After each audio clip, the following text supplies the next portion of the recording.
नमस्कार। आज के इस वीडियो में दैनिक जागरण के संपादकीय से 453 शब्दों के डिक्टेशन को हम लोग लेने वाले हैं। लेकिन अगर आपको ये नहीं पता है कि इन 453 शब्दों की आउटलाइंस क्या होंगी, तो आप हमारे शॉर्ट हैंड टीम ऐप को प्ले स्टोर से डाउनलोड कर सकते हैं। ऐप पर इस पूरे आर्टिकल को शॉर्ट हैंड यानी संकेत लिपि में ट्रांसलेट करके आपको दिया जाता है। और अगर आपको इस डिक्टेशन के PDF की ज़रूरत है तो PDF भी आपको ऐप पर ही मिलेगा। ऐप का लिंक इसी वीडियो के ठीक नीचे डिस्क्रिप्शन बॉक्स में आपको मिल जाएगा।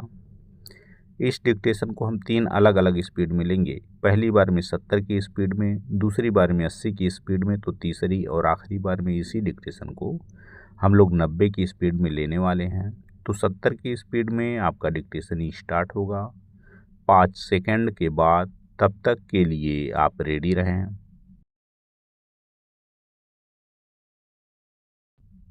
स्टार्ट। ईरान को तबाह करने की धमकी दे रहे अमेरिकी राष्ट्रपति ट्रंप ने जिस तरह 2 सप्ताह से जारी युद्ध विराम की अवधि खत्म होने के पहले ही उसे अनिश्चितकाल के लिए बढ़ा दिया, वह उनके समक्ष पैदा हुई विकल्पहीनता को ही रेखांकित करता है। उनके इस निर्णय से यही स्पष्ट हो रहा है कि वे इस युद्ध से निकलने की राह देख रहे हैं। इसका कारण यह है कि वे लगभग 40 दिनों तक चले युद्ध में न तो ईरान को अशक्त कर पाए और न ही उसके हमलों से खाड़ी देशों की समुचित ढंग से रक्षा कर पाए। वे उसकी नाकाबंदी के बावजूद उसे होर्मुज समुद्री मार्ग खोलने के लिए बाध्य भी नहीं कर सके। उनके सामने घरेलू मोर्चे पर भी चुनौती बढ़ गई है, क्योंकि एक तो उनके मागा यानी मेक अमेरिका ग्रेट अगेन समर्थक युद्ध के पक्ष में नहीं, और दूसरे उन्हें ईरान के खिलाफ युद्ध जारी रखने के लिए संसद की अनुमति चाहिए होगी।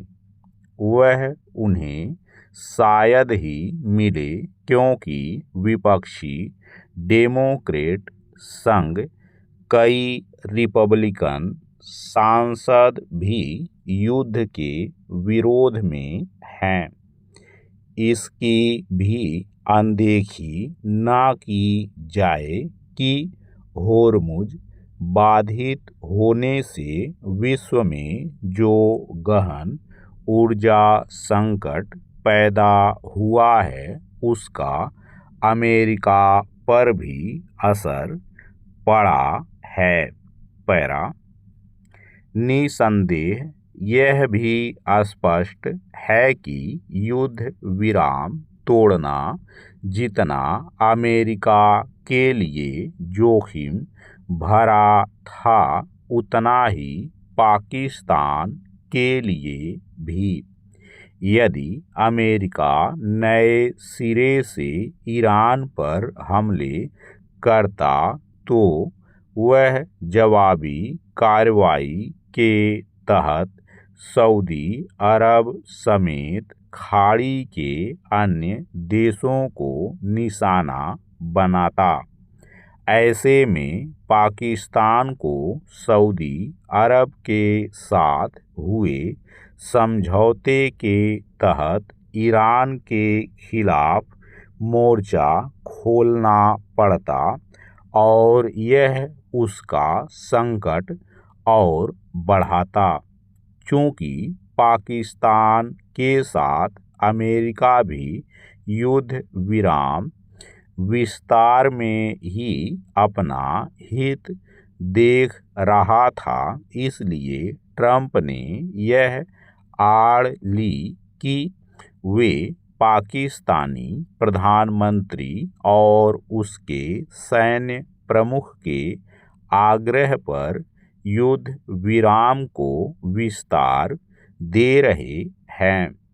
क्या यह विचित्र नहीं कि अभी तक हर मामले में मनमानी करने वाले ट्रंप पाकिस्तान के आग्रह को इतना महत्व दे रहे हैं?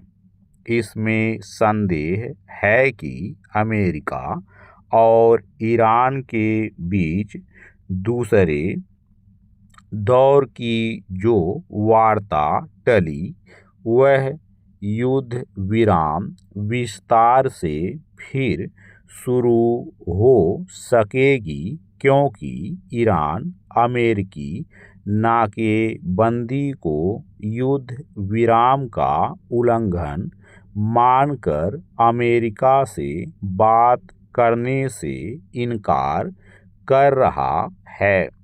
वह अमेरिकी धमकियों से भी बेपरवाह है। अमेरिका और पाकिस्तान के सामने समस्या यह भी है कि उनके लिए यह जानना कठिन है कि ईरान में चल किसकी रही है, मजहबी अथवा राजनीतिक नेतृत्व की या फिर सैन्य नेतृत्व की। लगता है मजहबी एवं राजनीतिक नेतृत्व पर कट्टरपंथी सेना हावी हो गई है। जो भी हो, युद्ध विराम विस्तार एक अच्छा संकेत तो है, पर इससे अच्छे नतीजे निकलने के आसार कम ही हैं, क्योंकि होर्मुज अब भी बाधित है। स्टॉप। दोस्तों, इसी डिक्टेशन को दूसरी बार में हम लोग 80 की स्पीड में लेंगे और आपका समय स्टार्ट होगा 5 सेकंड के बाद। तब तक के लिए आप रेडी रहें।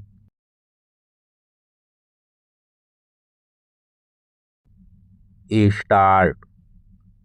ईरान को तबाह करने की धमकी दे रहे अमेरिकी राष्ट्रपति ट्रंप ने जिस तरह 2 सप्ताह से जारी युद्ध विराम की अवधि खत्म होने के पहले ही उसे अनिश्चित काल के लिए बढ़ा दिया, वह उनके समक्ष पैदा हुई विकल्पहीनता को ही रेखांकित करता है।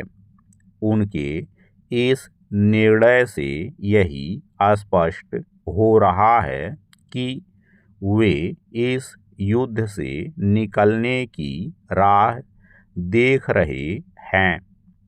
इसका कारण यह है कि वे लगभग 40 दिनों तक चले युद्ध में न तो ईरान को अशक्त कर पाए और न ही उसके हमलों से खाड़ी देशों की समुचित ढंग से रक्षा कर पाए।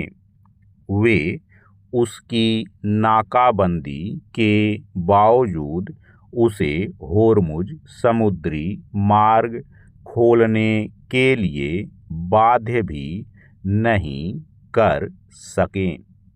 उनके सामने घरेलू मोर्चे पर भी चुनौती बढ़ गई है, क्योंकि एक तो उनके मागा यानी मेक अमेरिका ग्रेट अगेन समर्थक युद्ध के पक्ष में नहीं और दूसरे उन्हें ईरान के खिलाफ युद्ध जारी रखने के लिए संसद की अनुमति चाहिए होगी।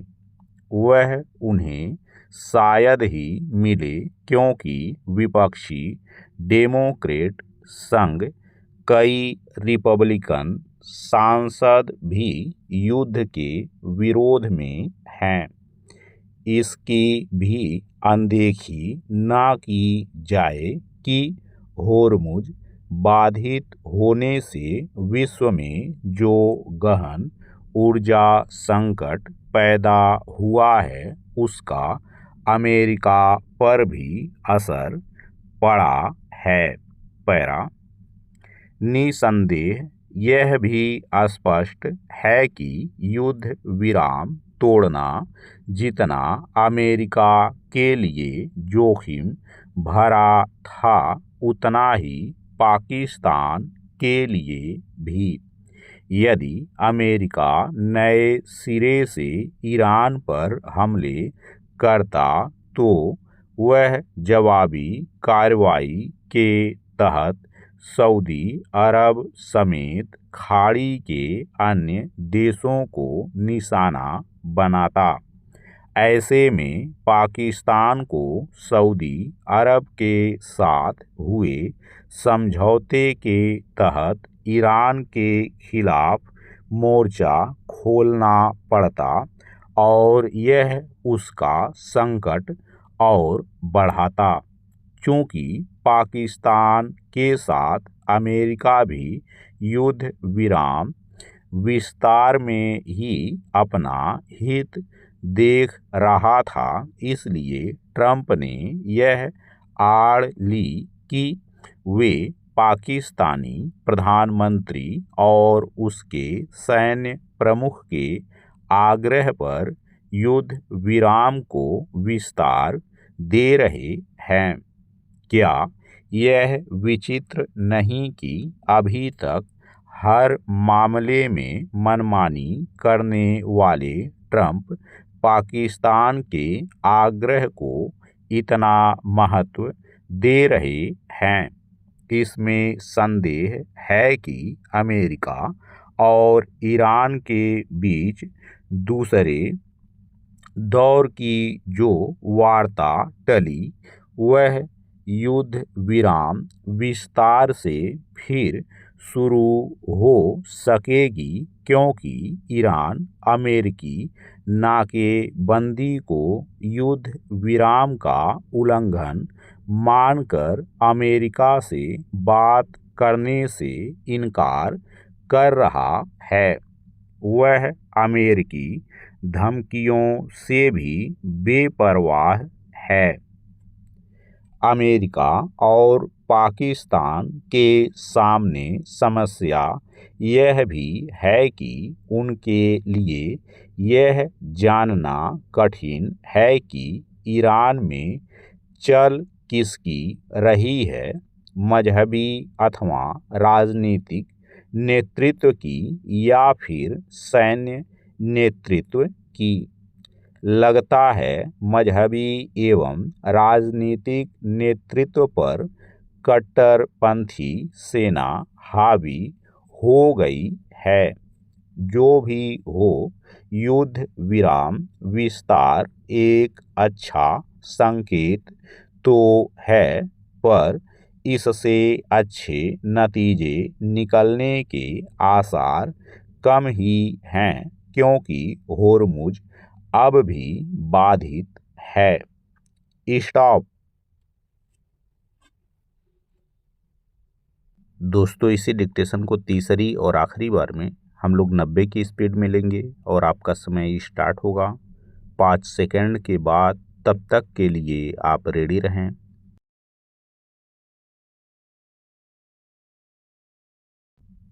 स्टार्ट।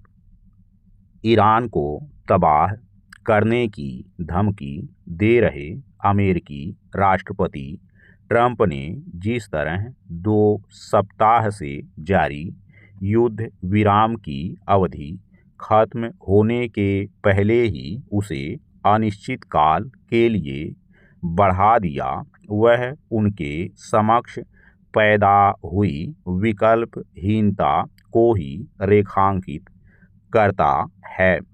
उनके इस निर्णय से यही स्पष्ट हो रहा है कि वे इस युद्ध से निकलने की राह देख रहे हैं। इसका कारण यह है कि वे लगभग 40 दिनों तक चले युद्ध में न तो ईरान को असक्त कर पाए और न ही उसके हमलों से खाड़ी देशों की समुचित ढंग से रक्षा कर पाए।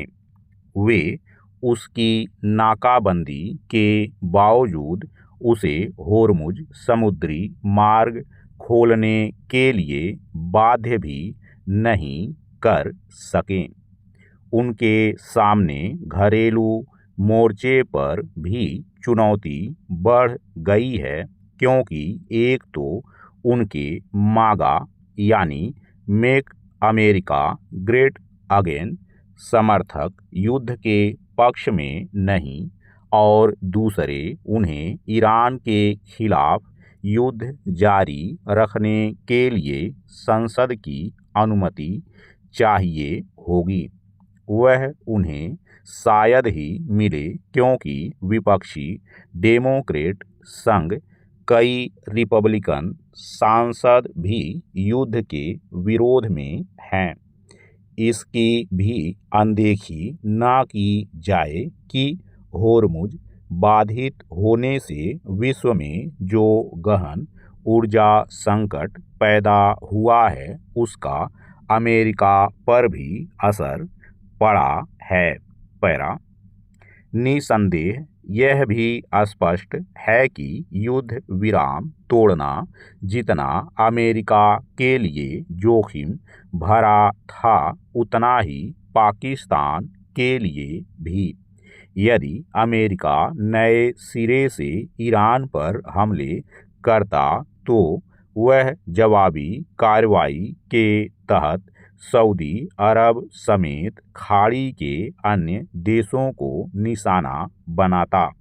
ऐसे में पाकिस्तान को सऊदी अरब के साथ हुए समझौते के तहत ईरान के खिलाफ मोर्चा खोलना पड़ता, और यह उसका संकट और बढ़ाता। चूंकि पाकिस्तान के साथ अमेरिका भी युद्ध विराम विस्तार में ही अपना हित देख रहा था, इसलिए ट्रंप ने यह आड़ ली कि वे पाकिस्तानी प्रधानमंत्री और उसके सैन्य प्रमुख के आग्रह पर युद्ध विराम को विस्तार दे रहे हैं। क्या यह विचित्र नहीं कि अभी तक हर मामले में मनमानी करने वाले ट्रंप पाकिस्तान के आग्रह को इतना महत्व दे रहे हैं? इसमें संदेह है कि अमेरिका और ईरान के बीच दूसरे दौर की जो वार्ता टली, वह युद्ध विराम विस्तार से फिर शुरू हो सकेगी, क्योंकि ईरान अमेरिकी नाकेबंदी को युद्ध विराम का उल्लंघन मानकर अमेरिका से बात करने से इनकार कर रहा है। वह अमेरिकी धमकियों से भी बेपरवाह है। अमेरिका और पाकिस्तान के सामने समस्या यह भी है कि उनके लिए यह जानना कठिन है कि ईरान में चल किसकी रही है, मजहबी अथवा राजनीतिक नेतृत्व की या फिर सैन्य नेतृत्व की। लगता है मजहबी एवं राजनीतिक नेतृत्व पर कट्टरपंथी सेना हावी हो गई है। जो भी हो, युद्ध विराम विस्तार एक अच्छा संकेत तो है, पर इससे अच्छे नतीजे निकलने के आसार कम ही हैं, क्योंकि होर्मुज अब भी बाधित है। स्टॉप।